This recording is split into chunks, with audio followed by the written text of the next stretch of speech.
പ്രമുഖ പരിസ്ഥിതി ശാസ്ത്രജ്ഞൻ ഡോക്ടർ മാധവ് ഗാഡ്ഗിൽ അന്തരിച്ചു. അദ്ദേഹത്തിന് 83 വയസ്സ് പ്രായമായിരുന്നു. പൂനെയിലെ പ്രയാഗ് ആശുപത്രിയിൽ ഇന്നലെ രാത്രി 11 മണിയോടെയാണ് അന്ത്യം സംഭവിച്ചത്. വാർദ്ധക്യ സഹജമായ രോഗത്തെ തുടർന്ന് ആണ് അന്ത്യമുണ്ടായതെന്നാണ് നമുക്ക് ലഭിക്കുന്ന വിവരം. ഗാഡ്ഗിൽ കമ്മിറ്റി റിപ്പോർട്ട് ഏറ്റവും പ്രശസ്തമാണ് കേരളത്തിൽ. ബൽറാം നെടുങ്ങാടി വിവരങ്ങളുമായി ഡൽഹിയിൽ നിന്ന് ചേരുന്നു. ബൽറാം, അദ്ദേഹം രോഗബാധിതനായിരുന്നു. എന്താണ് സംഭവിച്ചത്? വെരി ഗുഡ് മോർണിംഗ് എസ്കേൻ. ഏറെ ദുഃഖകരമായ ഒരു വാർത്തയാണ് പരിസ്ഥിതി പ്രവർത്തകരെ സംബന്ധിച്ചിടത്തോളവും രാജ്യത്തെ പരിസ്ഥിതിയെ സ്നേഹിക്കുന്ന ആളുകളെ സംബന്ധിച്ചിടത്തോളവും. മുതിർന്ന പരിസ്ഥിതി പ്രവർത്തകൻ മാധവ് ഗാഡ്ഗിൽ അന്തരിച്ചിരിക്കുന്നു. അദ്ദേഹത്തിന് 83 വയസ്സായിരുന്നു. പൂനെയിൽ വെച്ചാണ് അദ്ദേഹത്തിന്റെ അന്ത്യം സംഭവിച്ചിരിക്കുന്നത്. അദ്ദേഹം ദീർഘനാളായി അസുഖബാധിതനായി ചികിത്സയിലായിരുന്നു. പ്രധാനമായും വാർദ്ധക്യ സഹജമായ അസുഖങ്ങൾ തന്നെയായിരുന്നു അദ്ദേഹത്തെ അലട്ടിയിരുന്നത്. പൂനെയിലെ പ്രയാഗ് ആശുപത്രിയിൽ ചികിത്സയിൽ ഇരിക്കെയാണ് അദ്ദേഹത്തിന്റെ അന്ത്യം സംഭവിക്കുന്നത്. അദ്ദേഹത്തിന്റെ കുടുംബം തന്നെയാണ് അദ്ദേഹത്തിന്റെ മരണവിവരം സ്ഥിരീകരിച്ചിരിക്കുന്നത്. എസ്കെൻ സൂചിപ്പിച്ച പോലെ തന്നെ പശ്ചിമഘട്ട മലനിരകളുടെ പരിസ്ഥിതിയെ ബാധിക്കുന്ന റിപ്പോർട്ടുമായി ബന്ധപ്പെട്ടാണ് അദ്ദേഹത്തിന്റെ പേര് ഏറെ ചർച്ച ചെയ്യപ്പെട്ടത്.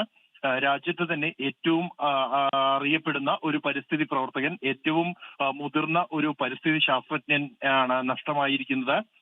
രാജ്യം ഏറെ ചർച്ച ചെയ്യപ്പെട്ട കേരളം അടക്കമുള്ള പശ്ചിമഘട്ട മലനിരകൾ ഉൾപ്പെടുന്ന സംസ്ഥാനങ്ങളെ ബാധിക്കുന്ന പരിസ്ഥിതി വിഷയങ്ങൾ ഏറെ ഗൗരവത്തോടെ കാണുകയും അതിൽ കർക്കശമായ നിലപാട് എടുക്കണം എന്ന നിലപാടെടുക്കുകയും ചെയ്ത ഒരു വ്യക്തി കൂടിയാണ് മാധവ് ഗാഡ്ഗിൽ. അദ്ദേഹത്തിന്റെ വിയോഗമാണ് സംഭവിച്ചിരിക്കുന്നത്.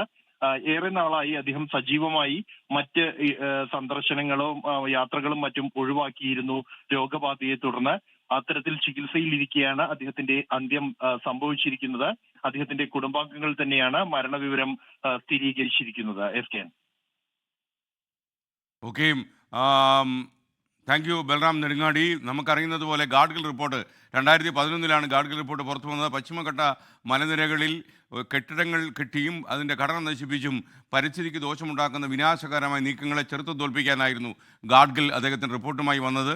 കേരളത്തിൽ ഏറ്റവും ചർച്ച ചെയ്യപ്പെട്ട ഒരു പേരാണ് മാധവ ഗാഡ്ഗിൽ. അദ്ദേഹത്തിൻ്റെ അന്ത്യമാണ് പൂനെയിൽ സംഭവിച്ചത് രാത്രി 12 മണിക്ക്.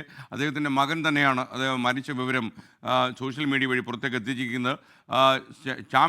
ചാമ്പ്യൻസ് ഓഫ് ദ എർത്ത് എന്ന രീതിയിൽ, അതായത് ഭൂമിയുടെ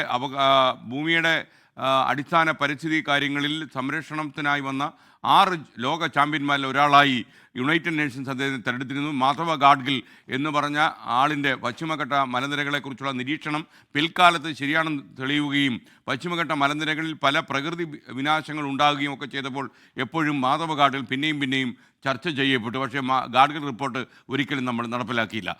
ലോകത്തെവിടെയായാലും ഏത് സമയത്തും 24 വാർത്തകളും ഓഗ്മെന്റഡ് റിയാലിറ്റി പാക്കേജുകളും എക്സ്പ്ലെയിനറുകളും വിശദമായി കാണാൻ ഞങ്ങളുടെ യൂട്യൂബ് ചാനൽ നിങ്ങൾക്ക് സബ്സ്ക്രൈബ് ചെയ്യാം.